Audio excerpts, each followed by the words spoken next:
ഹരി ഓം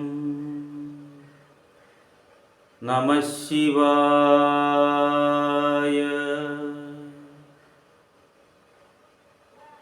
എല്ലാ സനാതന സാരഥികൾക്കും ശ്രീശങ്കര ഡിവോഷണൽ സെഗ്മെന്റിലേക്ക്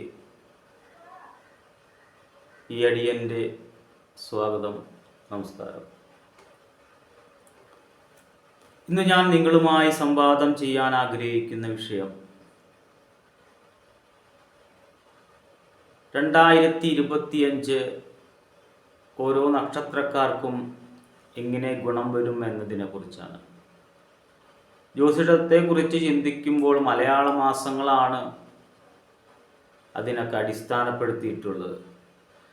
പക്ഷേ ഒന്ന് രണ്ട് ഭക്തന്മാർ ഞങ്ങളുടെ 2025 എന്ന ഈ വർഷം എങ്ങനെയായിരിക്കും എന്നതിനെക്കുറിച്ച് ഒരു എപ്പിസോഡ് ചെയ്യാൻ പറഞ്ഞതിൻ്റെ പേരിലാണ് ഈ 27 നക്ഷത്രങ്ങളും തിരഞ്ഞെടുത്ത് 2025 എങ്ങനെയായിരിക്കും എന്നതിൻ്റെ ഒരു വിഷയമാക്കി ഇന്ന് നമ്മൾ ഈ എപ്പിസോഡ് തിരഞ്ഞെടുത്തത്. മേടം, ഇടവം, മിഥുനക്കൂറൊക്കെ ഞാൻ പറയേണ്ടായി. ഇന്നത്തെ വിഷയം കർക്കിടകം, ചിങ്ങം, കന്നി ഈ 3 രാശിക്കാരെയാണ് തിരഞ്ഞെടുത്തത്. അതിൽ പുണർദത്തിൽ കാലും പൂയം, ആയില്യം കർക്കിടക കൂറുകാരെ കുറിച്ച്, ഈ രാശിക്കാരെ കുറിച്ച് ചാരുവശാൽ ചിന്തിക്കുമ്പോൾ ഈ വർഷം നല്ലൊരു ഐശ്വര്യപൂർത്തിയും ആയുരാരോഗ്യമൊക്കെ ഉള്ള ഒരു വർഷം തന്നെയായിരിക്കും. അഷ്ടമശനി നടക്കുന്നത് കൊണ്ട് മാനസികപരമായിട്ടുള്ള കുറച്ച് ദുഃഖങ്ങളൊക്കെ ഉണ്ടാവുമെന്നുണ്ടെങ്കിലും അത് ശ്രദ്ധിച്ച് അത്തരം കാര്യങ്ങളൊക്കെ ശ്രദ്ധിച്ച് പാലിച്ച് കൊണ്ട് നടന്നാൽ ആ ദുഃഖങ്ങളും ഉണ്ടാവില്ല. ഒരാൾക്ക് പൈസ കൊടുക്കാനോ ഒരാളുടെ കയ്യിൽ നിന്ന് വാങ്ങാനോ നിൽക്കരുത്. അത്തരം കാര്യങ്ങളൊക്കെ ഒന്ന് ശ്രദ്ധിച്ചാൽ വളരെ ഗുണപ്രദമായിരിക്കും 2025. ഇത് ജാതകത്തിൽ നോക്കിയിട്ടല്ല കേട്ടോ ഞാൻ ഈ പറയുന്നത്, നമ്മുടെ ചാരുവശാലാണ് ചിന്തിക്കുന്നത്.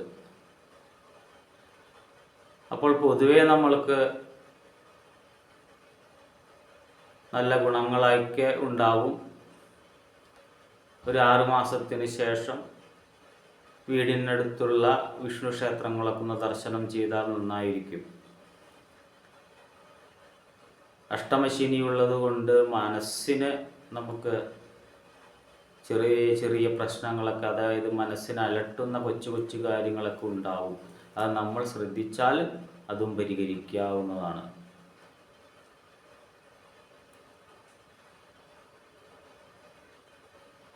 അടുത്തതായി മകം, പൂരം, ഉത്രത്തിക്കാലും. മകം, പൂരം, ഉത്രത്തിൽ കാലും എന്ന ലഗ്നം ചിങ്ങക്കൂറാണ് വരുന്നത്. അവർക്ക് പൊതുവേ ഈ വർഷം കുറച്ച് പ്രശ്നങ്ങളൊക്കെ ഉണ്ടായിരിക്കും. ഭാര്യാഭർത്ത് ക്ലേശങ്ങളൊക്കെ അനുഭവിക്കുക. കല്യാണം കഴിഞ്ഞവരാണെങ്കിൽ ഭാര്യാഭർത്ത് വിരഹങ്ങളോ അല്ലെങ്കിൽ ഡിവോഴ്സോ അങ്ങനെയുള്ള കാര്യങ്ങളും അഭിപ്രായ വ്യത്യാസങ്ങളും, ഇനി ഇതൊന്നുമില്ലെങ്കിലും വിരഹത്തിന് തുല്യമായി ഒരു വീടിനുള്ളിൽ താമസിക്കേണ്ട അവസ്ഥയും ഒക്കെ അനുഭവിക്കുക.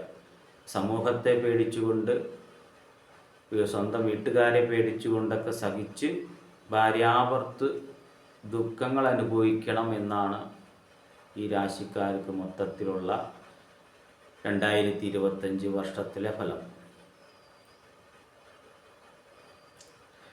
ഇതിന് പരിഹാരമായി നമ്മൾ ചിന്തിക്കേണ്ടുന്ന കാര്യം, വീടിനടുത്തുള്ള ശാസ്താക്ഷേത്രം ദർശനം ചെയ്യുക, എള്ളിട്ട ശർക്കര പായസം നിവേദിക്കുക. ഇങ്ങനെയൊക്കെ നമ്മൾ ചെയ്താൽ നമ്മൾക്ക് ഈ അഷ്ടമശനി ദോഷങ്ങളും കണ്ടകശനി ദോഷങ്ങളൊന്നും ഏൽക്കാതെ നമ്മൾക്ക് മുന്നോട്ട് പോകാൻ പറ്റും. അതേസമയം തന്നെ ഹനുമാൻ സ്വാമിക്ക് കുങ്കുമാർച്ചന വഴിപാടായി ചെയ്ത് ആ കുങ്കുമം നമ്മൾ സിന്ദൂരമായി തൊടണം. സ്ത്രീകൾ ഭാര്യാഭർത്ത് ക്ലേശങ്ങളൊന്നും ഉണ്ടാവരുത് എന്ന് ആഞ്ജനേയ സ്വാമിയോട് പ്രാർത്ഥിച്ചുകൊണ്ട് സ്ത്രീകൾ നെറുകയിൽ സിന്ദൂരം തൊടുന്നതിന് ഈ സിന്ദൂരം ഉപയോഗിക്കുക. വളരെ വളരെ വിശേഷം ഐശ്വര്യപൂർത്തി ഭഗവാൻ നിങ്ങൾക്ക് തരും.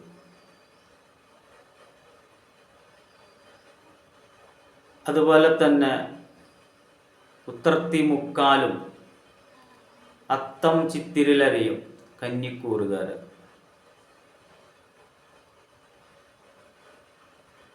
ഇവർക്ക് പൊതുവെ നല്ലൊരു വർഷമായിരിക്കും 2025. കണ്ടകശനി, ഏഴരശനി ദോഷങ്ങളൊന്നുമില്ല. 9-ൽ വ്യാഴം, 10-ലേക്ക് വ്യാഴം, 11-ലൊക്കെ വ്യാഴം വരുന്ന കാലമാണ് 2025. പൊതുവെ ഐശ്വര്യപൂർത്തിയും ആയുരാരോഗ്യവും ഉണ്ടാവും, സമ്പൽ സമൃദ്ധി ഉണ്ടാവും.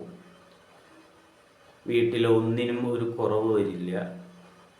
സുഖലോഭമായിട്ടുള്ള ഒരു വർഷമായിരിക്കും ഈ 2025.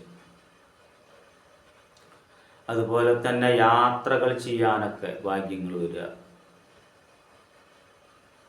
ഇത്തരത്തിലുള്ളൊരു യാത്രാപ്രിയരായിരിക്കും കന്നിക്കൂറുകാർ. അപ്പോൾ അതിനൊക്കെ യാത്ര പോകാനൊക്കെ നമുക്ക് ഈ വർഷം വളരെ ഗുണം ചെയ്യും. ഇതൊക്കെ പറഞ്ഞിട്ടും നമ്മൾ ഒരു കാര്യം ശ്രദ്ധിക്കണം. നമ്മുടെ ജാതകത്തിലും ചാരുവശാലും ഉള്ള കാര്യങ്ങളാണ് ഞാനിപ്പോൾ പറയുന്നത്. ജാതകം പരിശോധിച്ചിട്ടാണ് ഇതിൻ്റെ പൂർണ്ണസ്ഥിതി നമുക്ക് പറയാൻ പറ്റുള്ളൂ. എന്നിരുന്നാലും ഒരു പകുതി ശതമാനം ഇത് വളരെ സത്യമായിരിക്കും. ഇനി നമ്മൾക്ക് ആഭിചാര ദോഷങ്ങൾ വന്നതിൻ്റെ പേരിൽ നമുക്കിതൊന്നും അനുഭവിക്കാതെ വരാം. അപ്പം ആഭിചാര ദോഷങ്ങൾ ഉണ്ടോ എന്ന് ഒരാൾ ചോദിക്കേണ്ടത്. ദൈവമുണ്ടെങ്കിൽ അത്രയും തന്നെ നെഗറ്റീവായിട്ടുള്ള ദോഷങ്ങളും നമ്മൾക്കുണ്ട് എന്ന് വിശ്വസിക്കണം. തീർച്ചയായും ഈ കലിയുഗത്തിൽ അത്തരത്തിലുള്ള പ്രവർത്തനങ്ങളും പ്രവൃത്തികളും കൂടും എന്നാണ് പറയുക. ഇതിനെയെല്ലാം മാറ്റി നമ്മൾ മുന്നോട്ട് പോകണം. ഇതിന് ചെറുതായി നമ്മൾ ചെയ്യുന്നൊരു ക്രിയ, എല്ലാ കറുത്ത വാവിനും നമ്മുടെ ഗൃഹത്തിൽ ഭദ്രകാളിക്ക് ഉച്ചാടന കർമ്മം നടത്തുന്നുണ്ട്, മുടങ്ങാതെ ചെയ്യുന്നുണ്ട്. ഇപ്പോൾ വൃശ്ചിക മാസത്തിൽ ഗുരുതി കർമ്മം ഉണ്ടാവാറില്ല. അത് കഴിഞ്ഞ് ധനുമാസത്തിലെ കർമ്മം, അത് ധനു 10-നുള്ളിൽ വന്നതുകൊണ്ട് ഈ ശനിയാഴ്ചയാണ് മഹാഭദ്രകാളിക്ക് ഗുരുതി സമർപ്പിക്കുന്നത്. ഇതിലേക്ക് ഓരോ വ്യക്തികൾക്കും ഗുരുതി സമർപ്പിക്കാൻ പറ്റും. അവരുടെ വീട്ടും പേരും നാളും എല്ലാം അയച്ചു തന്നാൽ അവരുടെ ശത്രുദോഷങ്ങൾക്ക് പരിഹാരമായി ഗുരുതി ചെയ്യാൻ പറ്റും. ഇതിന് 1001 രൂപയാണ് ദക്ഷിണയായി സ്വീകരിക്കുന്നത്. വീട്ടിലെ എല്ലാവരുടെയും പേരും നാളും സ്ഥലപ്പേര് വീട്ടും പേരൊക്കെ അയച്ചു തന്നാൽ ഭഗവതിക്ക് ഗുരുതി സമർപ്പിച്ച് എല്ലാ ദോഷങ്ങളും ഉച്ചാടനം ചെയ്യുന്ന കർമ്മം വീരഭദ്രസ്വാമിയോടുകൂടി നടത്തപ്പെടുന്നുണ്ട്. ഇത് ചെയ്യണമെന്ന് നിർബന്ധമൊന്നുമില്ല കേട്ടോ. 1-2 പേര് അതിന് ചോദിച്ചതിൻ്റെ പേരിലാണ് പറഞ്ഞത്. അറിയാൻ വേണ്ടി മാത്രം. ചെയ്യാൻ താല്പര്യമുള്ളവർക്ക് വോയിസ് മെസ്സേജ് ഇട്ടാൽ മതി, ഞാനതിന് മറുപടി തന്നോളാം.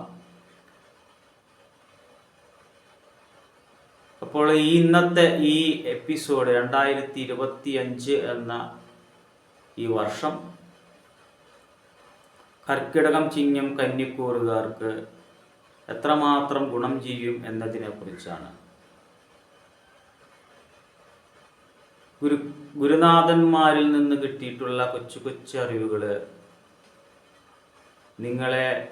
നിങ്ങളുടെ ജീവിതം മാറ്റിമറിക്കുവാൻ പ്രോക്തമായിട്ടുള്ള കാര്യങ്ങളാണ്. എൻ്റെ ഓരോ എപ്പിസോഡും വെറുതെ കുറേ എപ്പിസോഡ് ഉണ്ടാക്കാൻ വേണ്ടിയിട്ടല്ല, നേരെ മറിച്ച് നിങ്ങൾ ആചാര്യൻ തുല്യരായി ജീവിക്കാനും നിങ്ങളുടെ ജീവിതത്തിൽ വലിയ വലിയ മാറ്റങ്ങൾ ഉണ്ടാക്കാനും കഴിവുള്ള ഒരു എപ്പിസോഡാണെന്ന് അറിവുള്ളവർക്ക് മനസ്സിലാവും. ഇത്തരം അറിവുകൾ നിങ്ങൾക്ക് ഫലപ്പെടുന്നുണ്ട്, അല്ലെങ്കിൽ ഗുണപ്രദമാകുന്നുണ്ട്, നിങ്ങൾക്ക് നിങ്ങളുടെ ജീവിതത്തിൽ മാറ്റങ്ങൾ കൊണ്ടുവരാൻ പ്രയുക്തമായതാണ് എന്ന് തോന്നുന്നുവെങ്കിൽ അടിയൻ്റെ ഈ എളിയ ചാനൽ സബ്സ്ക്രൈബ് ചെയ്യണമെന്ന് അപേക്ഷിച്ചുകൊണ്ട് കുടുംബ പരദേവതയായിരിക്കുന്ന കുടുംബമഹാഭദ്രകാളി അമ്മയുടെ നാമത്തിൽ നിങ്ങൾക്ക് ഐശ്വര്യവൃദ്ധി ഉണ്ടാവട്ടെ എന്ന് പ്രാർത്ഥിച്ചുകൊണ്ട് നിർത്തുന്നു. ഹരി ഓം നമഃ ശിവായ.